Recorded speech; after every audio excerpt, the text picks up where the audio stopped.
ilha deserta. E quando ele chegou àquela ilha, a primeira coisa que ele fez foi se ajoelhar na areia, ainda molhado, encharcado. Ajoelhou-se, levantou as mãos ao céu e disse: Senhor, Tu és fiel. Eu te agradeço porque me salvaste. Eu te agradeço, Senhor, que Tu, Senhor, me preservaste a vida. E ele se levantou, sacudiu a areia e a primeira coisa que ele quis fazer foi procurar comida, porque já estava muito cansado de nadar há muito tempo. E foi procurar comida e encontrou uma árvore com muita fruta. E ele recolheu aquela fruta, sentou-se debaixo da árvore e começou a comer aquela fruta.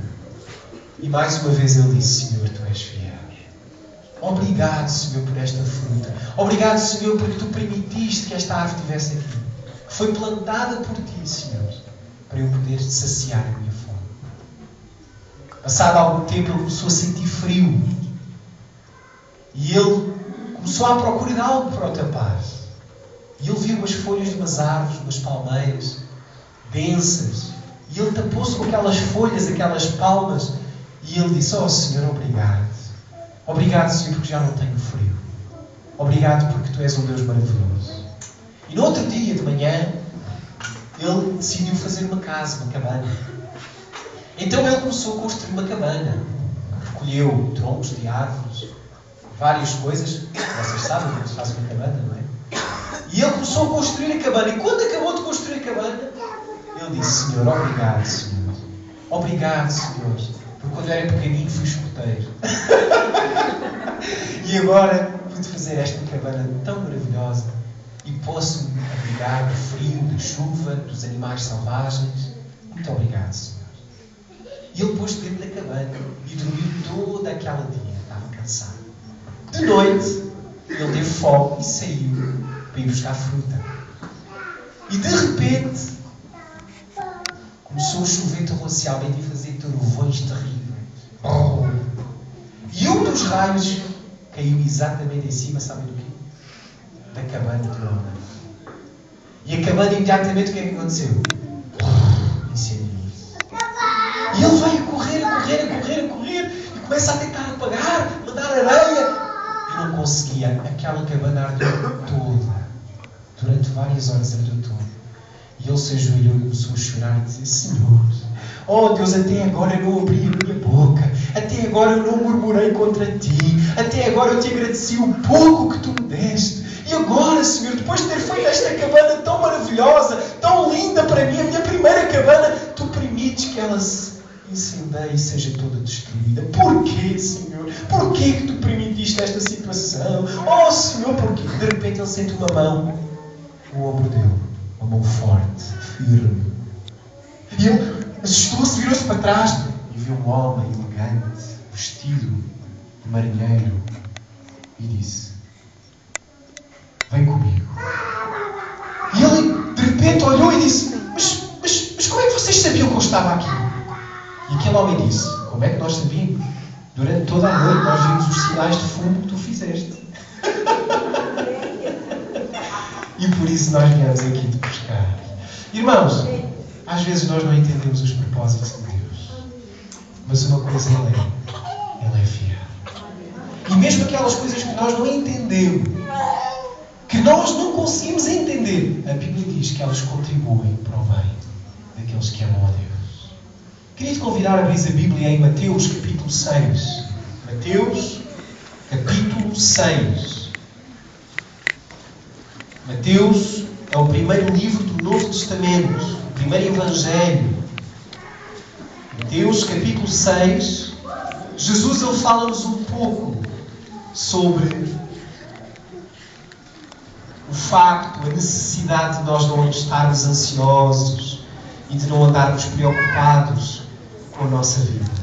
Mateus capítulo 6, versículo 25 em diante. Amém? Já abriram? Mateus 6, 25.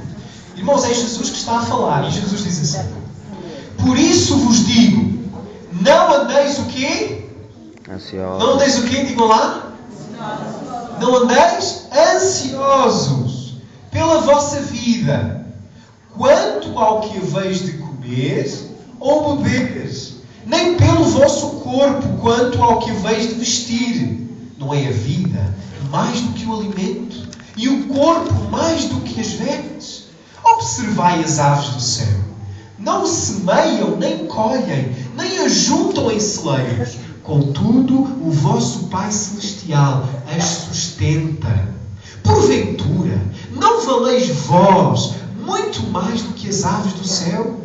Qual de vós, por ansioso que esteja, pode acrescentar um côvado ao curso da sua vida? E por que andais ansiosos quanto ao vosso vestuário? Considerai como crescem os lírios do campo. Eles não trabalham nem fiam. Eu, contudo, vos afirmo que nem Salomão, em toda a sua glória, se vestiu como qualquer deles.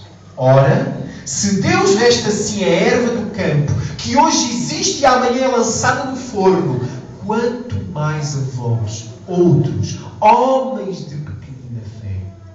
Portanto, não vos inquieteis, dizendo, que comeremos, que beberemos, ou com que nos vestiremos?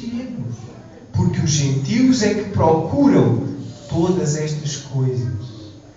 Pois vosso Pai Celeste sabe que necessitais de todas elas.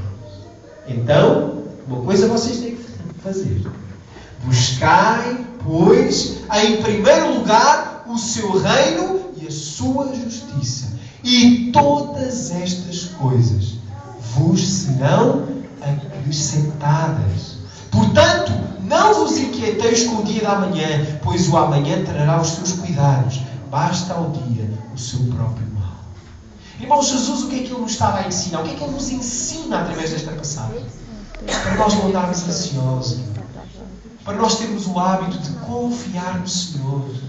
E há algo, irmãos, que nós temos que entender. Há algo que nós temos que empenhar a nossa vida e as nossas prioridades. Não é no procurar comer, não é no procurar vestir, mas é no procurar buscar em primeiro lugar o reino de Deus. A vontade de Deus. E a sua justiça. E a Bíblia diz-nos, o Senhor Jesus nos prometeu que todas as outras coisas nos seriam acrescentadas. Oh meu querido, deixa-me dizer uma coisa. Eu sei, porque também eu muitas vezes ando ansioso. Ansioso por pagar a água e a luz e o telefone.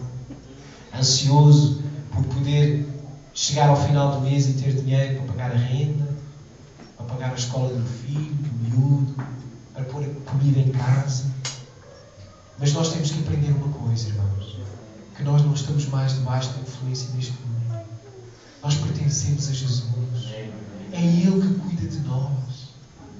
Agora há aqui um problema que Jesus identificou. Ele disse, homens de pequenina fé.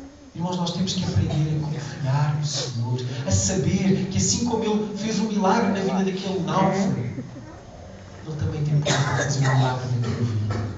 Ele tem poder para usar as coisas que tu não entendes para teu proveito, para teu benefício. Amém, irmãos? Então, Jesus diz, buscai primeiro o reino de Deus e a sua justiça. E todas as outras coisas vos serão acrescentadas. Eu queria-te hoje, nesta manhã, que tu pudesses ficar de pé e que pudesses fazer uma oração comigo e tu pudesses dizer, Senhor Jesus, eu quero que tu me ajudes a não andar ansioso. Não andar ansioso com as coisas desta vida. Mas ajuda-me, Senhor, a colocar a minha mente e o meu coração na Tua palavra, na Tua vontade. Porque eu sei, Senhor, que Tu tens cuidado de mim. Eu sei que Tu és fiel, Senhor. Tu és fiel, Senhor. Aleluia, Jesus. Irmãos, a palavra de Deus nos diz em Lucas, ainda de pé, Lucas capítulo 8, versículo 3 diz assim. Lucas 8, 3 diz assim.